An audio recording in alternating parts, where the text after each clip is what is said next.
경남교육청의 강연대에선 문영배 전 헌법재판관. 교육은 인간이 공동체의 구성원이 되고 지속 가능한 민주주의를 보장하는 과정이라며 말문을 열었습니다. 우리 헌법은 1948년 재헌헌법부터 교육받을 권리를 국민의 기본권으로 명시하고 있다는 겁니다.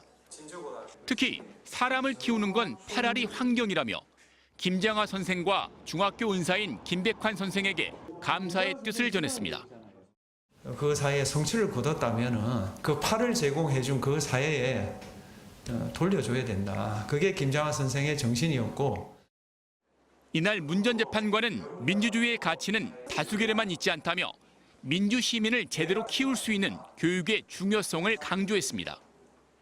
윤석열 대통령 탄핵 심판을 예로 들며 헌법재판관 사이에 수정안이 18차례나 나왔다며 결론을 내는 과정은 손쉬워서는 안 된다고 말했습니다. 민주주의가 민주주의 이꼴 다수결은 아니다.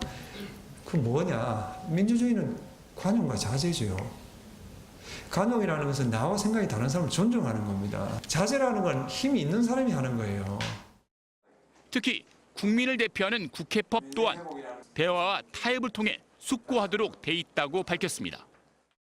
국회가 끊임없이 대화하고 설득하고 대안을 제시하고 기다려주고, 그런데 도저히 우리 사회 공동체 일정상 더 이상 미룰 수 없을 때 그때 표결하는 겁니다. 문영배 전 재판관은 진보와 보수 어느 한쪽의 힘만 오르는 사회를 끌고 갈 수 없는 것을 이미 확인했다며 지혜를 모아 결론을 내고 합심하면 사회가 훨씬 성숙될 거라고 말했습니다. MBC 뉴스 신동식입니다. 탄핵 심판을 앞두고 벌어진 극우 보수 세력의 시위나 항의, 위협은 전혀 두렵지 않았다. 다만 헌법재판소장 권한 대행으로서 탄핵 심판에 대한 책임을 다하지 못하는 것이 두려웠을 뿐이다.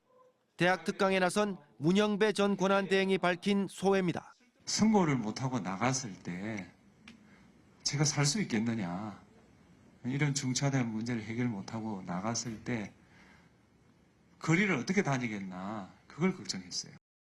선고까지 너무 오래 걸린다는 비판이 많았지만 빨리 가는 것보다 천천히 가더라도 수기 과정을 충분히 거치는 게 맞다고 판단했고 그게 옳았다고 자평했습니다. 이런 사건을 일수로 모든 쟁점을 다 검토하고 모든 사람이 다 숙고하고 그렇게 내려야만 설득력이 있을 거 아니냐. 그랬기 때문에 오히려 조금 저는 후유증이 좀 적었다. 그러면서 공영방송 독립을 위해 추진 중인 방송사법을 언급해 눈길을 끌었습니다. 모두의 대통령이 되는 방법은 제가 볼 때 이거예요. 민주당이 야당 시절에 방송사법을 주장했어요. 그랬지 않습니까? 민주당이 만약에 여당이 된다면 방송사법을 통과시키면 돼요. 대구대학교 미디어 커뮤니케이션 학부 주관으로 1시간 30분가량 진행한 특강에서 문 전 대행은 우리나라 민주화를 위해 헌신한 분들을 떠올리며 그분들에게 진 빚을 조금이라도 갚기 위해 판사 소임을 충실히 했고 김장하 장학생으로서 가르침을 실천하면서 살겠다고 끝을 맺었습니다. MBC 뉴스 윤태호입니다.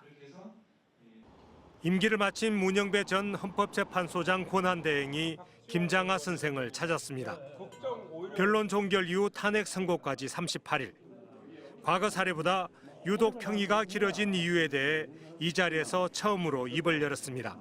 오래 걸린 거는 말 그대로 만장일치를 좀 만들어 보려고 시간이 조금 늦더라도 만장일치 하는 게 좋겠다고 저는 개인적으로 생각했습니다. 탄핵 선고의 무게를 생각할 때 재판관 8명의 의견이 일치하지 않으면 극심한 혼란과 분열을 피할 수 없을 거라고 판단했습니다. 만약에 몇 대 몇으로 나가면 그렇죠. 어떻게 공격을 하냐. 그 소수 의견 가지고 다수 의견을 공격할 수밖에 없거든요. 왜냐하면 이런 주제를 가지고 재판관끼리 이견이 있는 상태에서 국민을 설득하기 힘들다. 저는 그렇게 생각했고. 길었던 평의 끝에 8대 0으로 이끌어낸 파면 선고. 탄핵 후유증을 최소화할 수 있었던 이 결론의 배경엔 헌재 내에서의 인내의 시간이 있었습니다. 사건을 보자 말자 결론이 있는 사람도 있지만 모든 걸 다 검토해야 결론을 내는 사람도 있거든요. 그 경우에는 당연히 빠른 사람이 느린 사람을 기다려야지 빠른 사람, 급한 사람들이 인내를 가질 필요가 있다. 애만 있었다면서 김장하 선생이 문 전 재판관에게 던진 묵직한 질문. 다수결 이게 민주주의 꽃이라 그러는데 원하는 소수가 조용한 다수를 지배한다. 뭐 어떻게 해석해야 될 거야?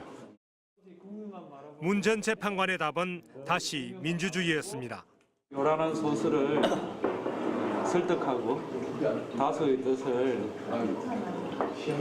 세워나가는 그런 지도자가 나타날 거라고 저는 생각합니다. 그런 체제가 가능한 게 저는 민주주의라고 생각하고 영리 목적의 변호사는 하지 않겠다고 다시 한번 확인한 문영배 전 재판관은 학계에 몸담을 뜻을 밝혔습니다. MBC 뉴스 이준석입니다.